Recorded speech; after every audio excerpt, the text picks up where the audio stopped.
বাঙালি বাড়িতে রবিবার ছুটির দিন দুপুরবেলায় জমিয়ে একটু মাংস খাওয়া হবে না, সেটা তো ভাবতেই পারি না। আর তারপরে যদি বাঙালিদের সবথেকে প্রিয় একটা জিনিস, সেটা হচ্ছে মাটন, এর একটা আলু দিয়ে পাতলা কারি যদি থাকে, ওহ কি চায়। তা বন্ধুরা, তোমাদের সবাইকে স্বাগত জানাই ইংল্যান্ডের ম্যানচেস্টার থেকে একটা নতুন ব্লগের শুরুতে বুঝতেই পেরে গেছো আজকে বারটা হচ্ছে তোমার রবিবার। আর ওয়েদারটাও এখানে একটু মোটামুটি ভালোই আছে। তোমরা অনেকেই এখানকার ওয়েদার সম্বন্ধে জানতে চাও। তা আজকে এখনো পর্যন্ত বৃষ্টি হয়নি, বেশ ভালোই আছে ওয়েদারটা, আছে ওই 20 ডিগ্রির মধ্যেই আছে। বেশ হালকা হালকা ঠান্ডা আছে, আবার হালকা হালকা গরম আছে, বেশ অপূর্ব সুন্দর একটা ওয়েদার। তা রবিবারের ছুটির দিন, এখন দুপুরবেলায় রান্না হচ্ছে তোমার আলু দিয়ে মাটনের ঝোল।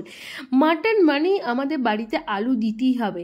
মানে সঙ্গীত বলে আলু বেশি দাও, মাটন কম হলেই চলবে, কিন্তু আলু আর ওই পাতলা ঝোলটা খেতেই নাকি বেশি ভালো লাগে, আর তার সাথে আমারও।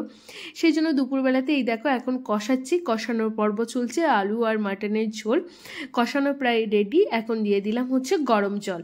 আমি মাংস কষানোর পর সব সময় গরম জল ইউজ করি, তাহলে দেখি যে মাংসের যে স্বাদটা সেটা খুব ভালো বজায় থাকে। সেই জন্য আমি সবসময় এরকম কেটলিতে গরম জল বসিয়ে দিই, তারপর মাংসটা কষানো হয়ে গেলে এরকম গরম জল দিয়ে দিই।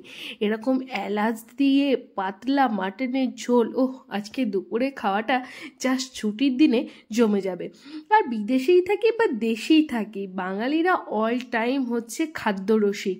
সেই জন্য খুঁজে খুঁজে নিজেদের পছন্দ মতো খাবারগুলো সব সময় খুঁজে খুঁজে বের করে নেয়, কোথায় কোন খাবারটা পাওয়া যায় আর কি খাবার রান্না বান্না করে বাড়িতে এনে খাওয়া যায়। চলো এদিকে মাটনের ঝোলটা হতে থাকুক, আর আমি ওইদিকে গিয়ে তিয়াসকে একটু পড়িয়ে নিই। বিদেশে এসলেও বাচ্চাকে বাংলা পড়াবো না, সেটা তো একদম হতেই পারে না। সেই জন্য আমি ছুটির দিনগুলোতে সব সময় চেষ্টা করি বাচ্চাকে একটু বাংলা পড়াতে। তা তোমরা সবাই এটাতে খুব সাপোর্ট করো, বলো এইরকমই ধরে রেখো। হ্যাঁ, তোমরা সবাই আশীর্বাদ করো এরকম করেই যেন আমাদের যে বাঙালি কালচারটা আছে সেটা বিদেশের মাটিতে এসেও যেন আমার বাচ্চার মধ্যে ধরে রাখতে পারি।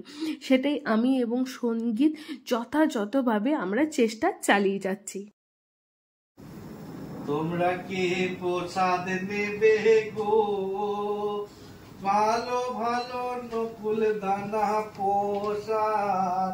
তোমরা কি প্রসাদ নেবে গো, গোল গোল নকুল দানা প্রসাদ। তোমরা কি প্রসাদ নেবে গো। আমাকে দিতে এসে নিজেই তো খেয়ে দিলে। গোল গোল নকুল দানা পে। আমি তো ঘর দুয়ার পরিষ্কার পরিচ্ছন্ন এসব কর্মর দিকেই ব্যস্ত ছিলাম, যেহেতু ছুটির দিন সময় পায় না, সুযোগ পায় না। সেই জন্য এই ছুটির দিনগুলোতেই হচ্ছে আমার সুযোগ একটু ঘর দুয়ার পরিষ্কার পরিচ্ছন্ন করে রাখা।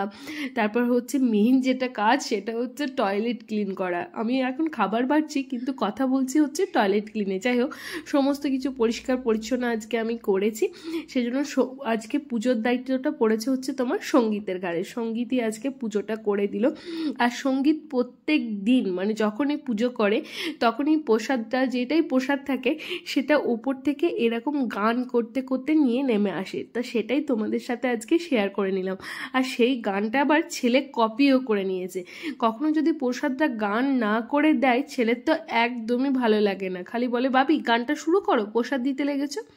আর এই যে মাটনের পাতলা ঝোল তো হয়ে গেছে, আর তার সাথে বানিয়েছি হচ্ছে তোমার স্যালাডের মধ্যে ঘরে ছিল একটু শসা, পেঁয়াজ, ধনেপাতা আর একটু হচ্ছে কাঁচা সর্ষের তেল, আর হচ্ছে বিট লবণ দিয়ে স্যালাডটাকে মেখেছি। আর সাথে আমি আর সঙ্গীত দুটো কাঁচা লঙ্কা নিয়েছি। বাচ্চা যেহেতু আছে সেই জন্য কাঁচা লঙ্কা কুচি করে দিইনি। আর এই দেখো একদম লাল লাল একদম মোটা মোটা বলে ধামসা আলু দিয়ে মাটনের পাতলা একটা ঝোল।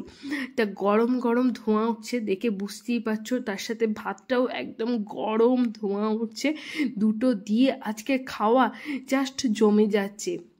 মানে আমি এখন ভিডিওটা এডিট করছি, মানে ভয়েস ওভার দিচ্ছি। অলরেডি আমি খেয়ে নিয়েছি। এখন আমি যখন ভয়েস ওভার দিই সেটা অনেক দিনই লেট হয়ে যায়।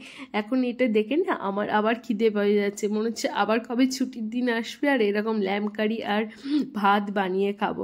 যাই হোক, চলো আজকের এই খাওয়া দাওয়া স্পেশাল ছুটির দিনে ছোট্ট পাড়া ব্লগটা কেমন লাগলো অবশ্যই কিন্তু তোমরা কমেন্ট করে জানিও।